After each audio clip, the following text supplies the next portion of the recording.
Hi everyone, my name is Wedenig and this video is about the Pigano. In April, I wanted to go to Berlin to attend Ableton Loop, which was then cancelled due to COVID-19. Instead, we had Loop at home with 3 days of challenges, the first of which was the Gizmophone challenge. Ableton asked participants to build an instrument with things they found at home, and this is what I built.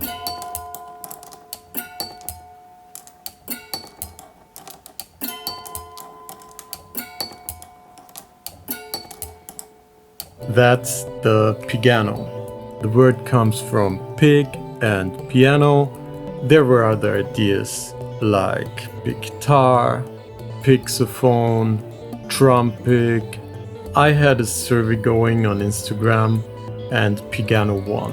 And I'm pretty confident, by the way, that this instrument will eventually find its way into the big concert halls. I knew right away that I would make a song at some point using this recording. And now I finally get around to do that. Let me just play a short part of that song for you now.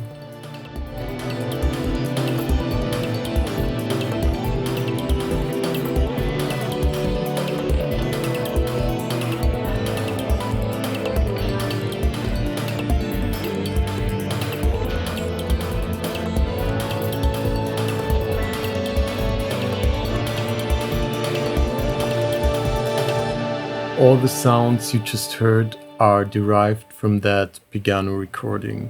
In this video, I will show you how I approached the composition, what instruments I used to create the sounds, and some of the techniques I used.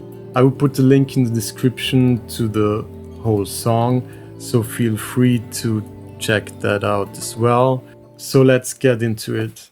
I recorded the Pigano with my Zoom H4n using the internal mics as well as contact microphones. Then I made a 12-bar loop in Ableton, and if you listen to the loop, you will hear the top note change, and that was my starting point for the chord progression.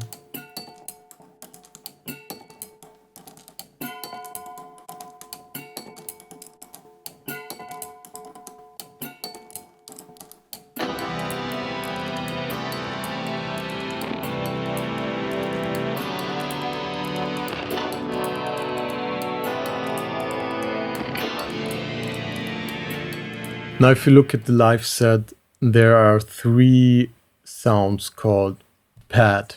In the beginning, I had all of them play chords, but that was just too much, that took up too much space.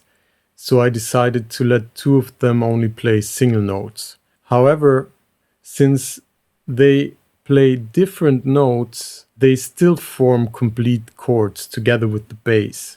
So let's have a listen to that.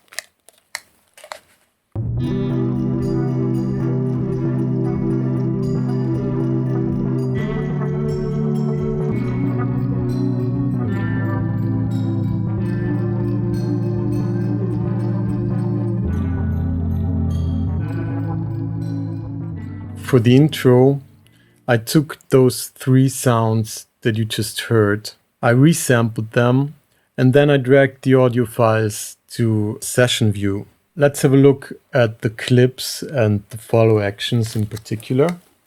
I'll remove this for a minute. I'm gone. See you later. You can see here this follow action. This means that every 16th note live chooses any of the other clips. Any means that it can also stay on the same clip. Crucial here in this is this legato function. Now if I turn that off and I start this, you can see that this starts from the beginning every time, which is not what we want. However, if I put that on legato and start this again, you can see that the playhead continues in the audio file. I will play the whole intro for you now.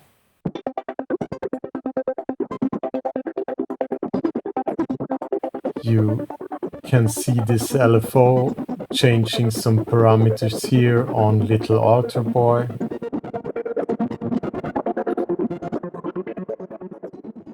One more sound I would like to show you is this arpeggiator sound. Let me just play that for you quickly and let's have a look at the two oscillators and the filter.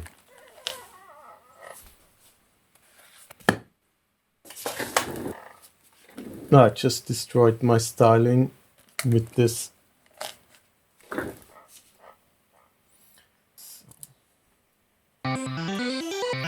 So as you can see, I used Wavetable here.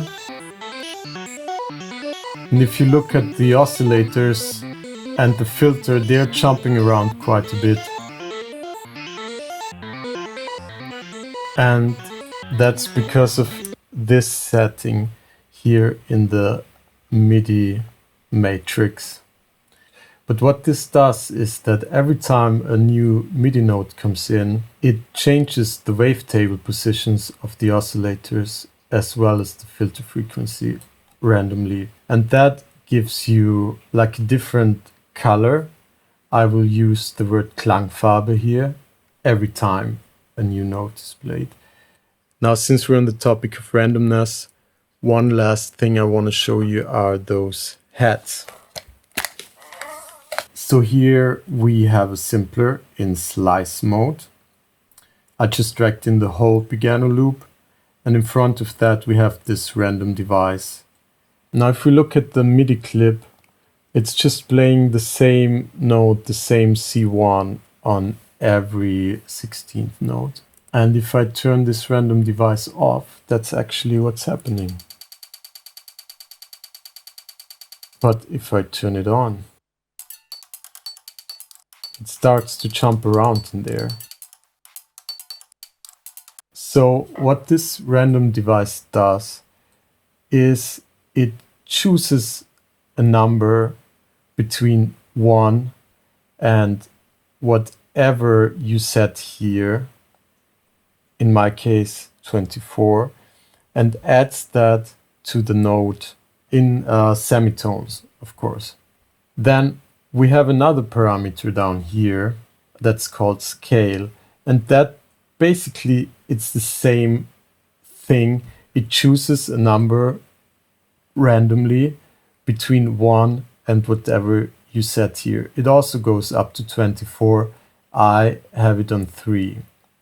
And then those two numbers are being multiplied. Now this sounds very complicated already. My brain is freezing. So let's say choices is 10. Scale is 1. Then you get 10. If scale were 2, the result is 20. And if scale were 3, the result is 30. Chance, I have that on 99. If you have it on 0, obviously it won't change the note at all. It's like bypassed. If you have it on 100, it will actually never trigger this C1. That's why I like to choose 99, because then from time to time this C1 is also played. So that's it for today. If you have any questions or suggestions, feel free to put them in the comments. If you liked the video, please give me a thumbs up and maybe subscribe, and maybe even find me on Instagram as well.